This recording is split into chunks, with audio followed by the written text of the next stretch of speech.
Tim, welcome to Watch One, and thanks for logging on. Today we're looking at the Graham Chronofighter Oversize, 47 millimeters in a combination of brushed steel and polished ceramic. You can see this Chronofighter Oversize, and if you like, you can buy it on our website, watchyouwant.com. And if you enjoy these videos, please subscribe to our YouTube channel, Watch You Want Inc.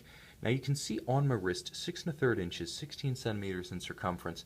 The Graham is a huge physical and visual presence. Now almost 17 millimeters thick. 47 millimeters is only the round portion of the case, and as you can plainly see, there's a lot more going on than just the case.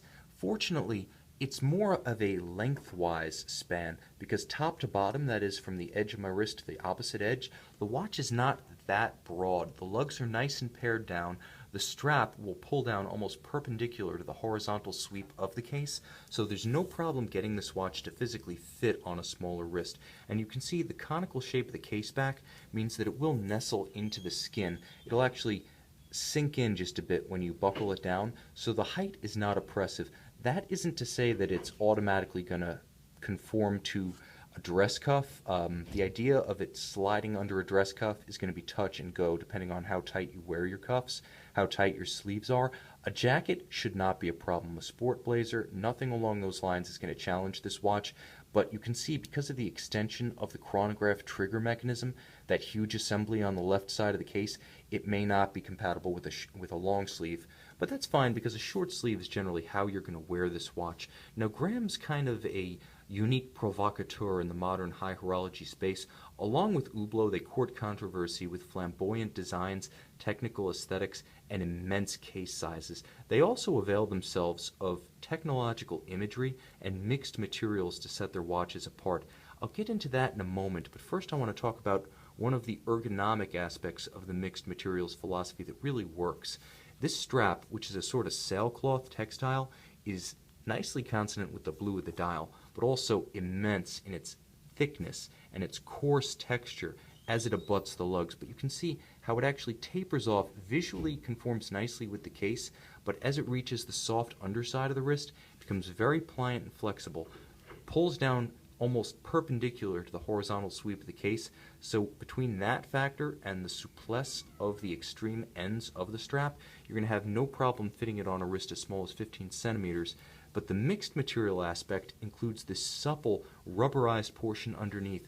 A lot like contemporary Zenith straps, it has a very soft, natural rubberized surface, so where it touches the skin, it's very comfortable, and it also allows the strap to get purchase on a smaller wrist, which is important on a watch of this size and physical bulk. Now, the strap is incredibly tough. I feel like it's almost strong enough that I could use this to pull a pickup truck full of lead and it wouldn't snap, it wouldn't strain. And it's just as tough as the pin buckle on the end. By the way, these are the burliest strap minders I've ever encountered. They feel like they're made out of Levi's jeans. But the pin buckle is a real highlight. Although I've seen larger ones on Panerai straps, I don't think I've ever felt a simple pin buckle that's more massive than this one, and that includes precious metals. Now this one still has some protective manufacturer's tape on it, so I'm not going to remove that, but you can see the finish of it. High polish, the metal is incredibly thick, and the weight of this at the end of the strap is about equivalent to some ultra-thin dress watches that I've held in the past. Very impressive. The attention to detail here is immense. And that's really Graham's signature, style. Established in the mid-1990s in homage to the British contribution to watchmaking, Graham's always been a bit controversial because the name and the John Bull marketing line of the company suggests that they are British in some sense or in some lineage, but it's really in name only, in tribute to 17th century master watchmaker George Graham of England. A gentleman named Eric Lund established the company in Switzerland, where it remains based, owned by a holding company called the British Masters.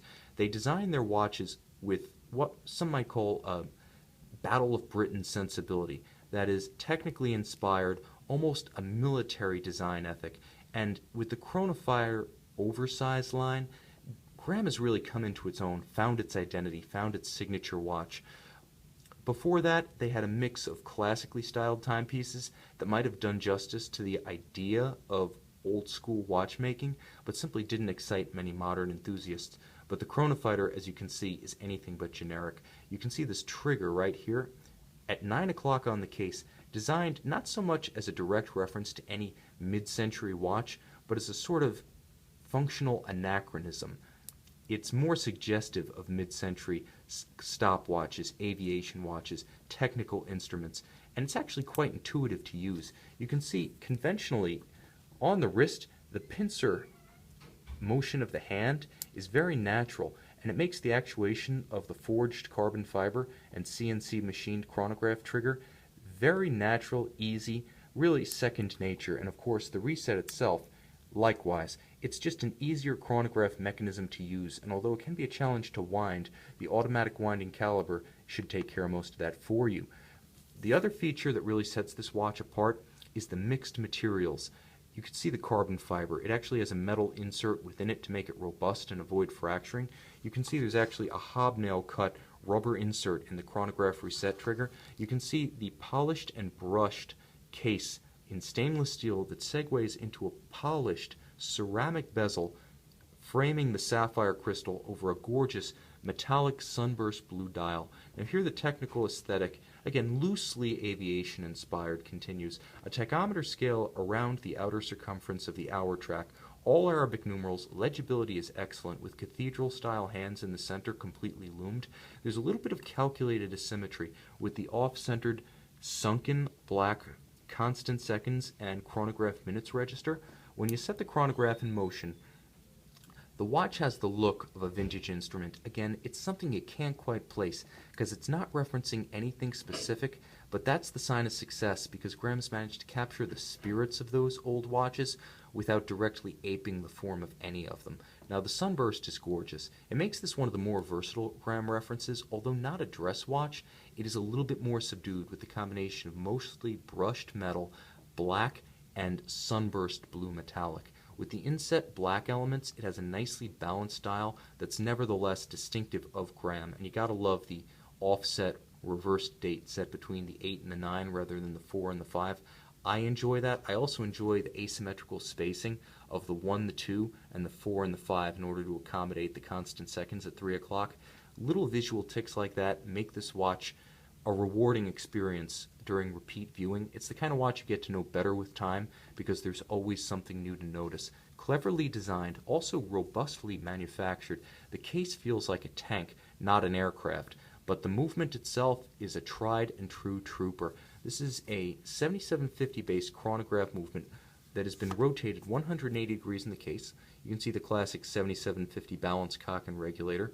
The finish is actually quite nice. You can see on the base plate itself, there's a tight engine turn perlage pattern, likewise on some of the bridges of the movement. On the winding rotor itself, as well as the automatic system bridge, you can see Côte de Genève, and you can see the column wheel, or rather I should say the coulisse cam lever, not column wheel, assembly right here, abreast of the trigger. You can actuate it, you can cycle it, you can see its action in motion. This is a watch that's all about the machine aesthetic, front and back.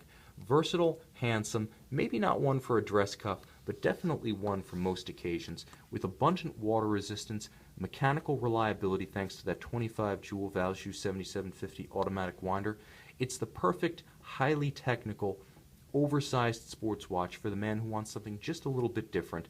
It won't be confused with any Hublot, any Panerai, or even a Rolex Deep Sea.